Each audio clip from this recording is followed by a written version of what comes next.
Shalom para sahabat STMJ, berjumpa lagi dengan saya Helena Dewi.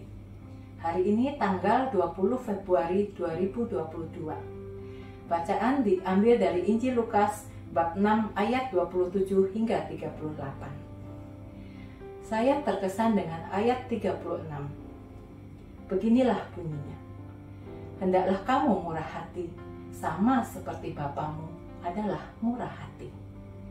Bapak dan Ibu yang terkasih, Injil hari ini meneguhkan saya sebagai anak Kristus, saya wajib bermurah hati. Bermurah hati di sini bukan hanya terbatas kepada kerelaan berbagi harta, namun juga tercermin dalam sikap mengasihi, toleransi, peduli, juga mengampuni sesama. Saya pernah mengalami ada seorang sahabat yang sangat dekat dengan saya. Kami sering bersama-sama dan saya sangat menyayanginya. Hingga pada satu hari, ia datang dan meminta pertolongan saya. Tentu sebagai seorang sahabat, saya berusaha menolongnya dengan siap karena saya mengasihinya. Tetapi pada akhirnya, ia mengecewakan saya. Dengan berjalannya waktu, ia bahkan mulai menghindari saya. Waktu itu saya begitu terpukul. Saya sedih, saya marah dan kecewa. Pikiran saya bercampur aduk. Saya tidak terima kenapa kamu begitu. Hati saya penuh dengan kekalutan. Dan di dalam kekalutan itu, saya datang kepada Tuhan dan memohon pertolongannya. Saya berdoa dan terus meminta kekuatan agar saya dapat melewati masa-masa ini. Di dalam pergumulan itu, Roh Kudus berbisik di dalam hati saya. Ia mengingatkan saya, sudahlah. Ia menghibur saya, ayolah, jangan marah. Sudahlah, jangan sedih. Mungkin ia tidak tahu apa yang ia lakukan dan ia tidak tahu harus bagaimana. Ampunilah dia.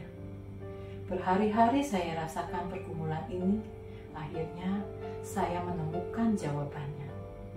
Tuhan mengingatkan kembali bagaimana dulu, karena rasa sayang yang saya miliki sebagai seorang sahabat, itulah yang mendorong diri saya untuk menolongnya.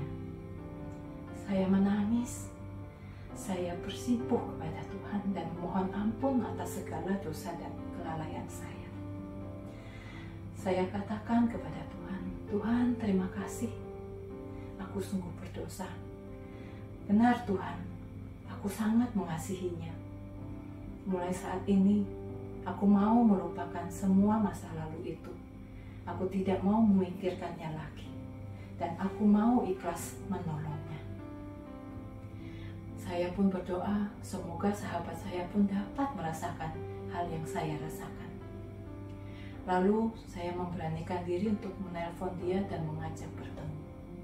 Saya meminta maaf dan saya meminta ampun jika saya selama ini sikap saya ada yang kurang baik. Lalu kami berpelukan dan menangis berdua. Di sana kami berrekonsiliasi. Kami sangat bersuka cita.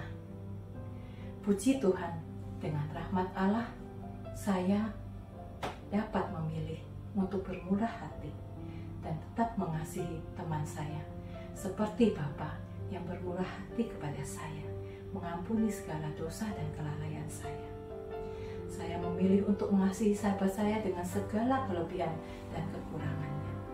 Saya bersyukur setelah kami mengalami rekonsiliasi, hati saya kembali mendapatkan damai sejahtera, sukacita. Saya sungguh merasa Tuhan selalu menolong saya, dan saya berdoa semoga Tuhan selalu menarik saya di saat saya mulai keluar dari jalan-jalan keselamatannya.